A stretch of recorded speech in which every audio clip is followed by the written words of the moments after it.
Assalamualaikum warahmatullahi wabarakatuh.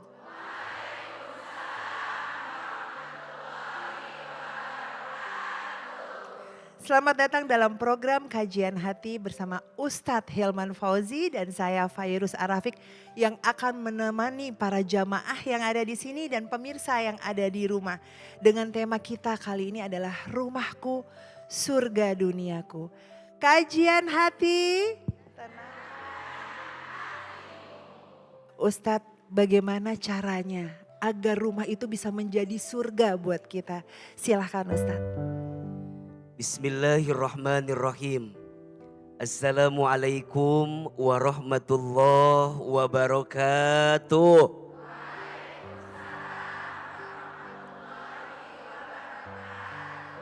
Bunda, rumahku adalah surga duniaku. Setiap yang berumah tangga pasti ingin rumah tangganya berkah dan bahagia. Iya apa iya? Bagaimana caranya ya agar rumah kita bisa tumbuh sebagai tempat berteduh yang mengantarkan kebahagiaan dan keberkahan? Setidaknya ada 3 I yang harus dimiliki di rumah tangga agar rumah itu bisa menjadi surga dunia kita. Yang pertama adalah iman. Rumah tangga yang diisi dengan iman pasti bahagia. Tapi rumah tangga yang tanpa iman, mohon maaf, pasti sengsara. Rumah tangga yang menggunakan iman akan menjadikan setiap yang dia lakukan sebagai amal soleh. Suami tidak mungkin menyakiti istrinya. Kenapa? Karena dia punya iman di hatinya. Istri pasti taat, patuh kepada suaminya. Kenapa? Karena punya iman di hatinya. Yang kedua, I-nya adalah ilmu. Rumah tangga harus diisi dengan ilmu. Mohon maaf, banyak rumah tangga yang tidak bahagia bukan karena kurangnya cinta, tapi karena kurangnya ilmu. Setuju atau tidak? Suami istri kadang lupa, bahkan tak paham mana hak dan kewajibannya. Boleh jadi sibuk menuntut haknya, lupa menunaikan kewajibannya. Kenapa? Karena gak ada ilmu di rumah tangganya. Maka ilmu jadi kunci di rumah tangga. Dan yang ketiga, I-nya adalah ikhlas. Rumah tangga teh harus ikhlas.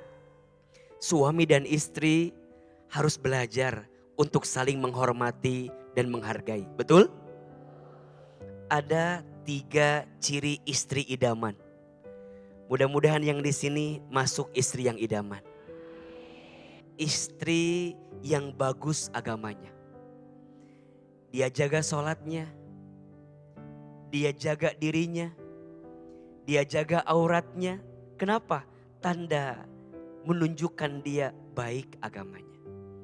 Yang kedua, istri idaman adalah yang cukup ilmunya. Dia tahu menempatkan posisi sebagai istri. Dia hormat sama suami. Dia patuh sama suami. Dia taat sama suami. Betul?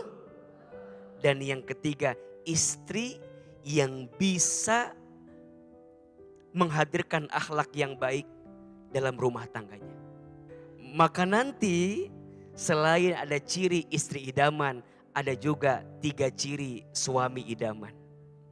1, suami idaman itu adalah suami yang mampu bertanggung jawab terhadap keluarganya. Bukan hanya di dunia, tapi juga bertanggung jawab urusan apa? Akhirat. Yang kedua, suami idaman adalah suami yang sayang sama istrinya. Baginda Nabi selalu memanggil istrinya dengan panggilan terbaik, panggilan sayang.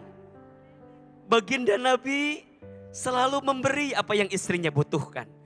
Tapi itulah suami idaman, suami yang menyayangi istrinya lahir dan batinnya. Betul?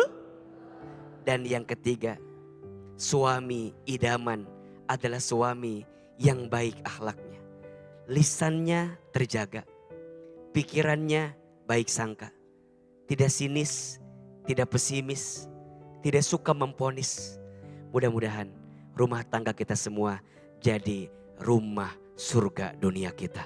Amin ya Rabbal Alamin. Kajian hati. Ada yang mau nanya nggak nih bunda-bunda? Boleh tunjuk tangan. Boleh, siapa? Ya silahkan Kak. Assalamualaikum warahmatullahi wabarakatuh. Waalaikumsalam warahmatullahi wabarakatuh. Izin memperkenalkan diri, Ustadz Kak Fairuz. Nama saya Salsa. Saya seorang ibu dengan 2 anak. Rumah tangga saya gagal. Saya menjalani bahtera rumah tangga selama 7 tahun. Mantan suami saya itu memang dari sebelum kami menikah sudah sering main perempuan.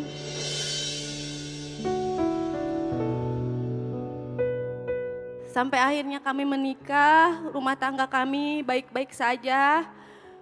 Dan kami selama rumah tangga tinggal dengan mertua. Sampai tahun 2019 anak pertama saya lahir. 3 tahun kemudian ketika anak saya umur 3 tahun, suami saya ketahuan bermain perempuan dengan saya, menemukan alat di dalam tasnya.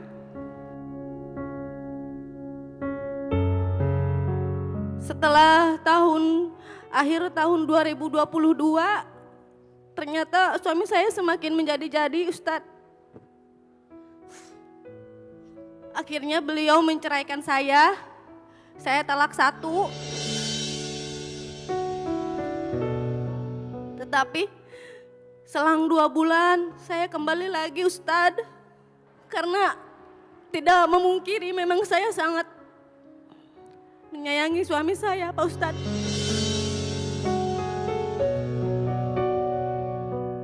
Kemudian singkat cerita di tahun 2023 setelah kami rujuk, saya hamil anak kedua Pak Ustadz. Ini kesalahan saya. Saya merasa menyesal karena kenapa saya harus hamil lagi. Setelah anak saya lahir, baru berusia 5 bulan, tiba-tiba tanggal 3 Agustus kemarin 2024 suami saya izin. Saya mau pergi ke Jawa, saya mau mengantar teman saya. Saya izinkan Ustadz ya.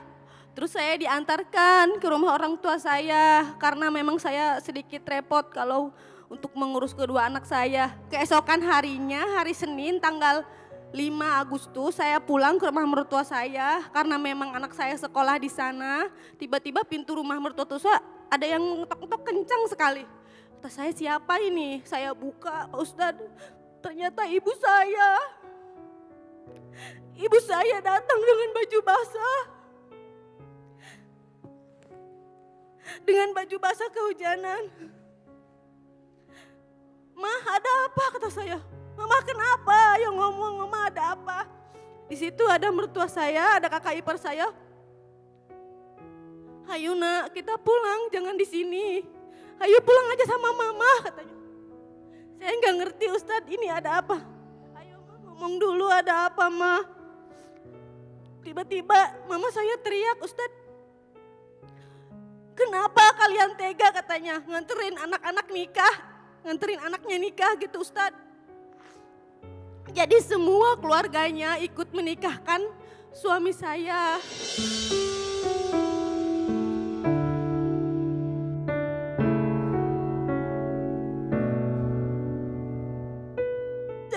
hancur Pak Ustadz ngelihat orang tua saya yang nangis.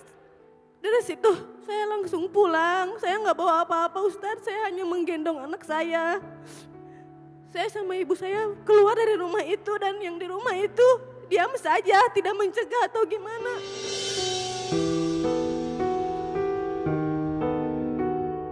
Ke sore harinya mantan suami saya ini datang Ustadz ke rumah dengan wajah polosnya, dengan wajah tidak merasa bersalahnya. Dia hanya meminta maaf kepada kedua orang tua saya. Tetapi dia tidak ingin menceraikan saya Ustadz, dia berniat ingin poligami.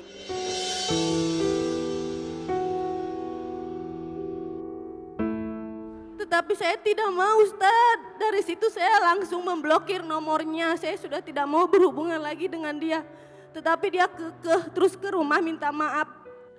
Pertanyaan saya, apakah saya berdosa Ustadz karena menolak untuk dipoligami? Dan yang kedua, apakah saya berdosa jika memutus tali surat silaturahmi dengan keluarga mantan suami? Yang ketiga, apakah saya berdosa jika tidak memaafkan perempuan yang sudah merusak rumah tangga saya? Mohon penjelasannya Pak Ustadz. Terima kasih. Assalamualaikum warahmatullahi wabarakatuh.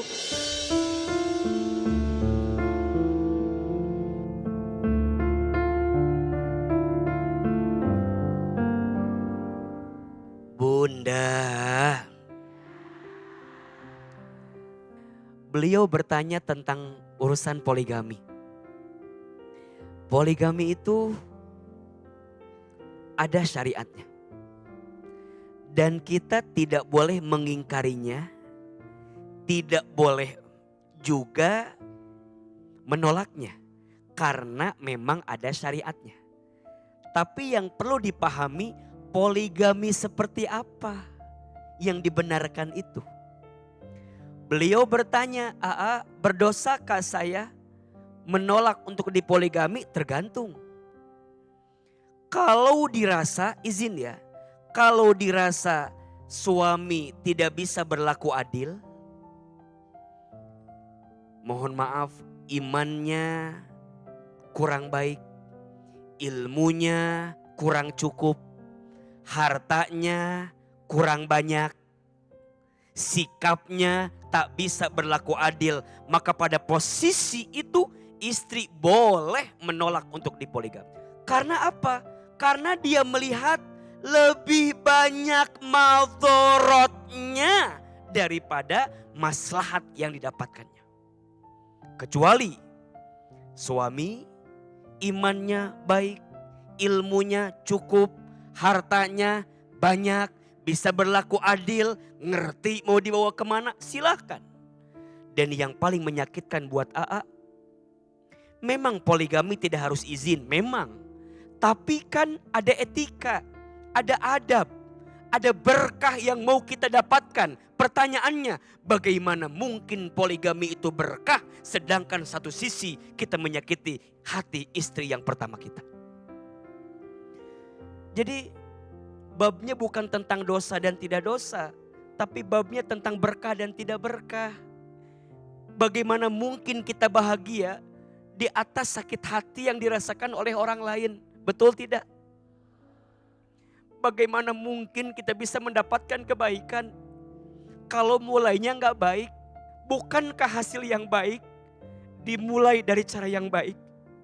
Bukankah cara yang baik dimulai dengan niat yang baik dan proses yang baik? Itu yang AA khawatirkan. Maka Teh Salsa tidak salah kalau kemudian jika ceritanya seperti itu, Teh Salsa merasa berat untuk bisa menerimanya. Katanya poligami itu ada seninya. Memang ada orang yang diizinkan oleh Allah punya kemampuan itu. Ada atau tidak? Ada. Yang dikasih kemampuan jangan kita hinakan. Memang dia punya kemampuan. Dia bisa adil, ilmunya cukup, imannya kuat, hartanya mumpuni, silahkan. Tapi kalau yang enggak, jangan suka berenang di air yang keruh. Yang ada bukan membersihkanmu, tapi yang ada malah apa? Mengotorimu. Maka pada bab ini Teh Salsa, kalau Teteh merasa berat, maka Teteh tidak berdosa. Karena Teteh punya alasan yang kuat kenapa Teteh tidak mau dipoligami. Sekarang Teteh bilang, Aa, aku mutusin silaturahmi sama keluarga besar dari mantan suami aku. Mungkin yang paling tepat bukan memutuskan silaturahmi, tapi menjaga jarak agar tidak tersakiti berkali-kali. Menjaga jarak itu bukan karena benci, tapi karena hati butuh pulih. Hati butuh sembuh, betul? Sekarang beliau nanya lagi, Aa boleh gak kalau aku benci sama perempuan yang mengambil suami aku? Jawabannya tidak boleh. Kalau mau benci, benci kelakuannya bukan benci orangnya. Betul? Kata Nabi SAW, siapa yang mau dibangunkan istana di surga, lakukan 3 hal. 1, falyafu amman dolamaka, maafkan orang yang pernah menyakitimu. Yang kedua, waliyu'ti man haramaka, berbuat baiklah kepada orang yang tidak baik kepadamu. Dan yang ketiga, wal yausil man qata'aka, sambungkan silaturahmi dengan orang yang pernah memutuskannya dengan dirimu. Semoga Allah jaga rumah tangga kita semua. Teh Salsa, salam buat anak-anak, tegar dan tetap hebat. Cuman menyesalnya kenapa harus bertemu dengan orang yang salah gitu. Dengan kehadiran 2 putri, saya nggak mau menyesal ya Kak, karena mereka kan titipan Allah ya. Mending saya yang ngalah gitu kan, saya yang mundur daripada harus memberatkan kamu mempunyai istri 2 dan kamu belum tentu mampu gitu. Karena selama rumah tangga sama saya pun, mohon maaf, kamu kurang mampu gitu. Kalau selama ini nggak ada orang tua kamu. Dan jujur kayak dalam lubuk hati aku yang paling dalam, sebenarnya aku tuh bener-bener sayang banget sama kedua mertua aku. Karena mereka bener-bener kayak ngebantu aku. Dulu aku lulus kuliah pun dibiayain sama mereka Kak, sejujurnya. Pas awal Pak Ustadz keluar tuh hati saya kayak merinding gitu. Ya Allah gitu. Jujur ya Kak, pas saya ada masalah ini tuh, saya kan sering dengar kajian Pak Ustadz di Trans TV gitu ya, di TikTok atau di mana.